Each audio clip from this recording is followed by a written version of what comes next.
Yo, what's up, guys? So this is a positive one, man. I promise you. I think you're gonna like this story. Okay, here we go. So let me set it up first, though. So, um, you know, a week-ish ago or whatever, people were mentioning like how they had received, nickel rejection letters in the past, and it just occurred to me. I'm like, I never even looked to see if I got a nickel rejection letter because I was already signed by the time I entered my stuff in the nickel, just to see if they liked it, just as an experiment, So I never even looked. So I'm like, I should look and see if I have a rejection letter. So I do a search in my email, nothing. Okay, so they apparently didn't like my stuff even enough to formally reject me. But I did come across an email with nickel in the body, and I'm like, "What's this?" So I start reading it, and if you read your email, it goes backwards, right? So I'm just reading it, and it says, "Cool. So you made top 10 nickel, and you made top 10 in nickel fellowship. That's pretty much the only competition they track, despite the claims various competitions make." This is years ago, dude. So you see, my opinion has not changed a bit. My branding has always been this way, okay? And then I say in the email, it's probably the only one I would enter if I didn't have an agent for a wife. So you are surely reaching a certain level of quality. Then I say, thanks for the nice words and encouragement. Next week, I will find out what my script means to people. So I'm anxious, as you can imagine. My wife has read it and really likes it. One of her clients read it and feels it's strong. And I forgot about that. I'm like, wait, who read it? And I'm like, oh yeah, it's either one of the co-creators for the show Banshee, if you've seen that, or it was Will Bell. And I'm like, oh, that's crazy. I completely forgot about that. But hey, I'm glad they liked it, whichever one of them it was. But I say, but that's not the same as these other people liking it, meaning the agents. I said, worst comes to worst, my wife will rep me under an assumed name. But hold on, before you start coming at me. But we decided at that point that was not a good idea, and that was not going to happen. So I say, after this email was sent, and then I say, but I'd rather get interest based 100% on my writing and nothing else, which is the reason it's not going out under my real name. And it did not go out under my real name, meaning it went into CAA, it went to Joe Cohen under a pen name. Besides, even though my wife is an awesome agent, I don't like the idea of my wife representing me. And see, so later we know that wasn't going to happen. And then I say in the email, I'd rather know for sure that I've earned it completely.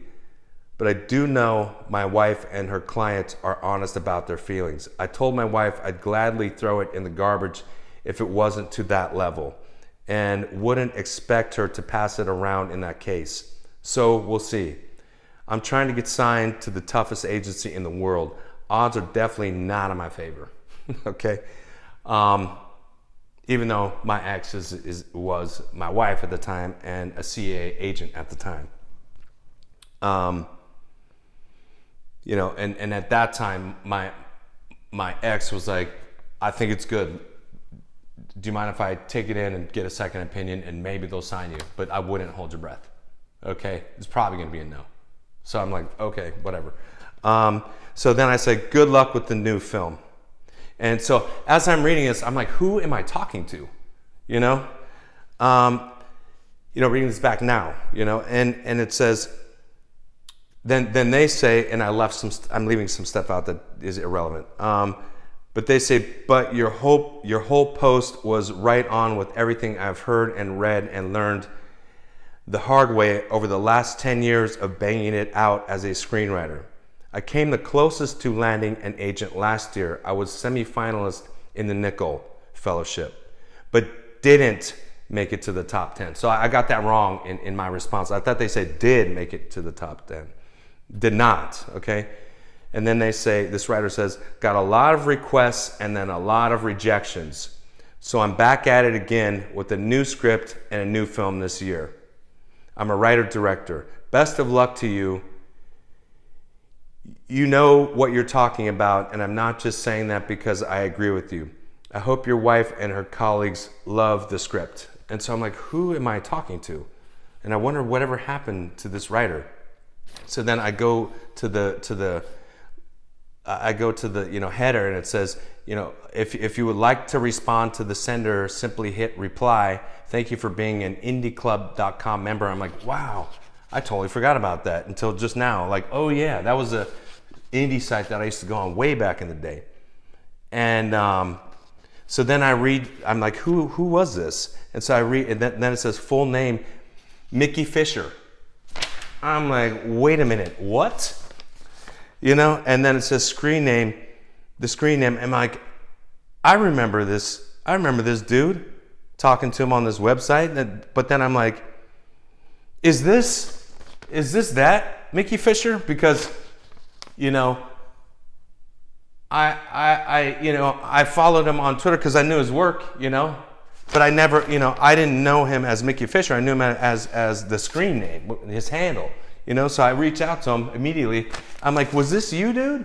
I got the fucking chills. I'm like, what? Was that you? And we go back and forth. He's like, yeah, that was me, dude. And I'm like, holy fuck, are you serious? So look at that, okay? Let me go back. So I'm not signed at this point. This is two writers speaking to each other that have not broken in yet. Not really, okay? So, so all that shit floods back through my mind. I'm like, holy fuck, this is way back then, before I fucking got signed and shit.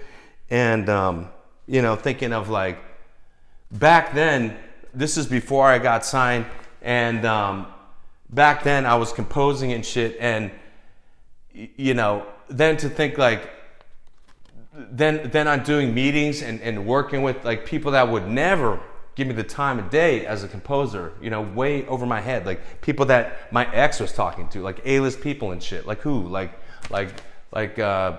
Kleiner or DeLuca or Stoff or people like that, like. So I'm just like, wow, dude, and going on to co-sell Gone Girl. Like, I never thought in a million years that this kind of thing would happen after this, And then to look at like shit, like Mickey made it, man. Like, like the guy I was talking to made it, dude. Like, he did Extant and what's the other one, Reverie or whatever. So like, guys, do not give up, dude. You don't know what's going to happen in the future. And listen to what he's saying here. And by the way, once I figured out it was him, I DM'd and said, "Is it cool if I share this story? Because I think a lot of writers would love to hear this story." And remember, he said here he did not have an agent at this time, and 10 years of banging it out at this time, and still nothing. Okay. The closest I came to landing an agent was last year, okay? And he got semifinals in the nickel, and then a bunch of he got some requests and then rejections after that. So then he says, I'm back at it again. He did not give up, dude. That's got to be you guys. Don't give up, dude. Look what happened, okay? And the other thing about that is I realized that from this email, Mickey Fisher is the very first person I ever told that my script was going into CAA. And I was just like, dude, my mind is blown. He's the very first person I ever told that story to. Or ever told him that I was, what was happening. So, guys, see? Isn't that a positive story? Doesn't that make you feel better, man? Don't give up, dude.